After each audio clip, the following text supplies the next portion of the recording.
Hey everybody, Marcos Villegas here with Joe Schilling. Post-fight after his victory over Melvin Manhoef here today, knocking him out in the second round. How satisfying was to get a knockout over such a high-caliber opponent like Melvin?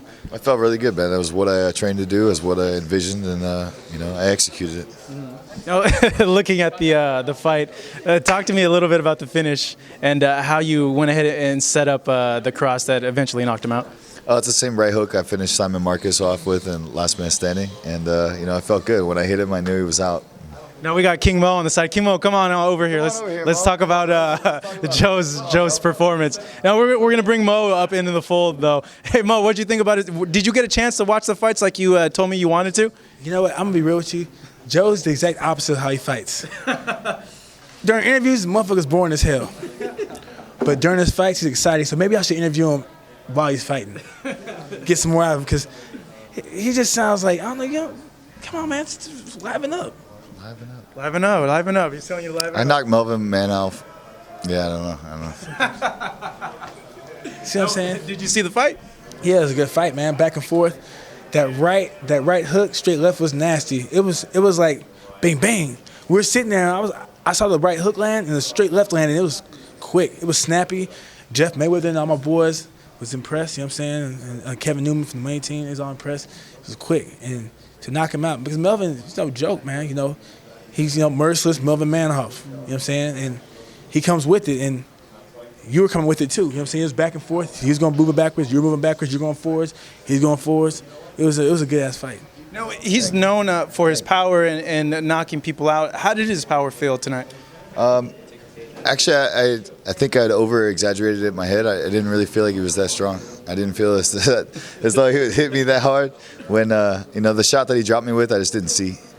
When the shots on the ground weren't that hard, and like when we were grappling and against the clinch, and the clinch against the fence, and when he was on top of me and I was fighting for wrist control, he didn't feel that strong.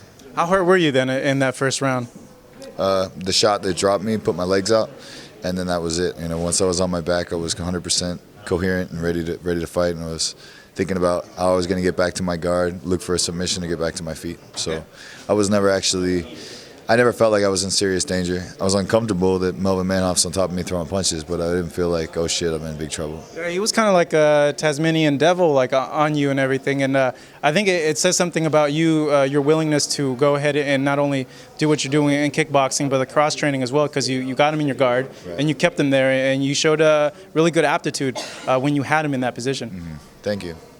Yeah, 6 years ago when I was fighting MMA, which is my current record that I'm stuck with, I wasn't taking it seriously. I was a kickboxer, had to pay the bills. When the MMA couldn't get a kickboxing fight, an MMA promoter called me on 2 weeks' notice. I was like, yeah, fuck it, I need to fight. I got to pay the bills. I got kids to feed. And now looking back on it, with how much I've improved and how successful I've been in my career, it's embarrassing. So I didn't want for this fight or any fight to be going there unprepared again. So I trained really hard, put myself in those bad positions, and my hard work paid off tonight. So with you saying that, does it mean more that you finished him off in an MMA fight rather than in a kickboxing match? Beating Melvin Manhoef anywhere, if I beat him in a parking lot, it would still mean the same to me. Melvin's a great fighter. I have a lot of respect for him. He's definitely well respected, so it's a big win for me, whether it's a kickboxing or an MMA fight.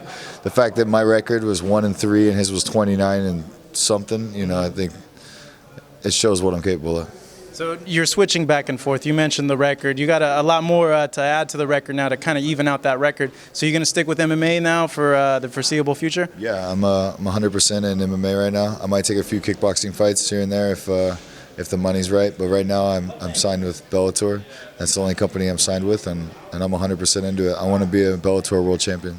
Who do you feel would be a good matchup for your next fight? Whoever my manager and Scott Coker decide is the right guy.